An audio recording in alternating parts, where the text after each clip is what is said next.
We got a brand new update for Ghosts of Tsushima 1.06. It's pretty small, as you see right here. It adds an awesome new feature for the traveler's attire, but also secretly removes some pretty big things from the game and changes the way we get a particular resource.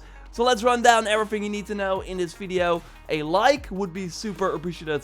And let's go. The traveler's attire of course helps you clear the map faster, but it also helps you find artifacts. And first your controller would just vibrate when you were close, but then you did not really know what direction you needed to go in. Well, now they added this pretty awesome firefly that will appear when you are close to a Mongol artifact, and then it will guide you to the exact location, kind of like the foxes and the birds. So it's way easier to find these artifacts. Sometimes the collectibles are on the second floor and the firefly will then just hit the ceiling, so you have to find the ladder yourself. But overall it works great and makes this perk from the traveler's attire way more usable, and then the final upgrade of course way better as well. Because I think the firefly will then appear at 60 meters instead of the regular 30.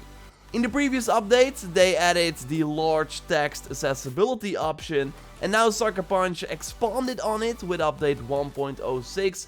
It now also includes additional prompts, and the objective text will be larger as well, as you see right here. So you can read it way easier when you're far away from the screen or just have trouble reading the smaller text. Then we also got some bug fixes for a black screen that would prevent progress in certain tills, where people would become stuck in Yarikawa tills, and some additional bug fixes and crashes. But a very big thing that they did not talk about in the patch notes, but that they did remove, are many of the farm tactics in the game that I highlighted here on the channel. If you, for example, go to the Traveler's Rest Inn that you find of course over here on the map, and then walk up to the chest that should be closed, well, if you now open it, it will not contain any steel anymore, while first it always gave you 1 steel. So I first thought, okay, maybe the first time you open the chest you still get steel, and then the times after that you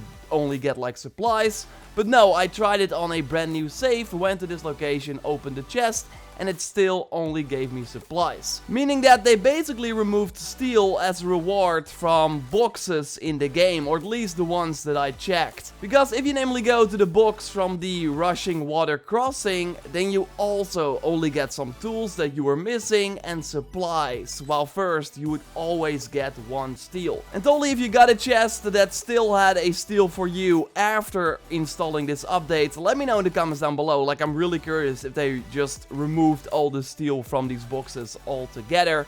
But yeah, there will just now be less ways to get steel in the game, while the amount needed to upgrade your katana is exactly the same. There will of course still be locations that give you steel as a reward for completing them, and also you can buy steel at trappers that also sell gold, like the one at Komatsu Forge and Ozamo Bay that you find over here on the map. Both sell you 10 steel for some supplies, so you can still get some steals there. Another big change after update 1.06 is that chests do not respawn. After dying or restarting a checkpoint, you cannot open a chest again. Also eliminating a ton of farm tactics that I told you about on this channel. So yes, want unlimited supplies from the shipyard? That doesn't seem to be possible anymore. There is still one unlimited supplies tactic in the game, and that is at that water crossing. So loot the bears, because they will still spawn over and over again every time you do this location. And then after looting them, you collect a nice amount of predator hide that you can enhance with the charm of Inari. And I talked about this charm many times before. You find it from this shrine. But you likely already know about this charm, right? So then just restart from checkpoint and then just run up to this camp again, loot the bear that are dead because of the Mongols or that you killed, and they can sell the predator hide at a trapper for 10 supplies each. So you still can have an unlimited amount by doing this over and over again. And totally, if you found any secret changes with this update, let me know, because again, this was not noted in the patch notes. I can confirm though that the cool tactic to blast yourself through the gate at Castle Shimra and other locations I showed you in a previous video still work. so you can still do that as of update 1.06, but there's totally a chance that the upcoming 1.07 will change that. So if you haven't been to these locations again via this tactic, then totally do if you want before it's too late. We still have no updates on New Game Plus, sadly, although I'm sure that they are aware that many of us want it. They are moving to new projects though. We got Jordan, the gameplay animation lead for Ghosts of Tsushima, now saying that this week marks a new journey in my career at Sucker Punch Productions.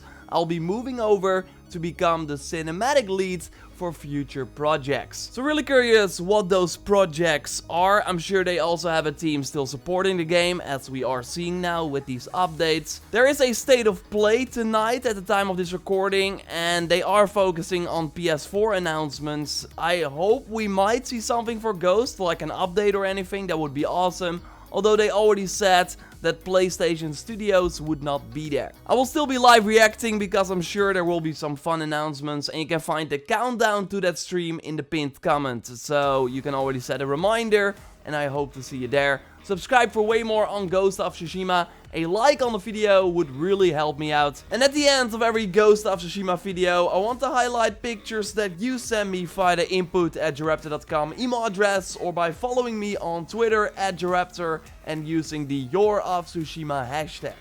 I got an email from On Habiyash, and I hope I pronounced that right, with this awesome dual shot against one of the Straw Hats in the region of Act 2. And they got a really nice timing with the two swords clashing against each other. Not all the pictures have to include Jin. We got Broke, who sent me this shot of this awesome looking shield of one of the heavy Mongol enemies who ran away, and then the shield stayed up, creating this unique look at the equipment. Really cool. Fernando shared a ton of pictures with the Purity of War mask that I really love and that you can get from that mythic tale that also gives you the flaming sword.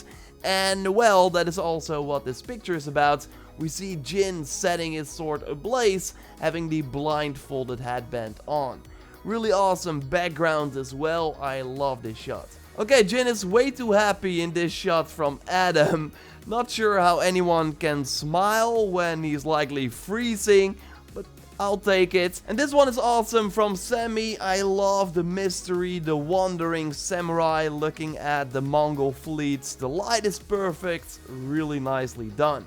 Again, share your shots, input@JorRaptor.com or the Your of Tsushima hashtag on Twitter. Subscribe to the channel to be up to date on when we hopefully get New Game Plus. A like on the video would be super appreciated. And totally check out my previous video on the developers of the game, talking about the future and what they're working on right now. For now though, I will speak to you next time, and goodbye.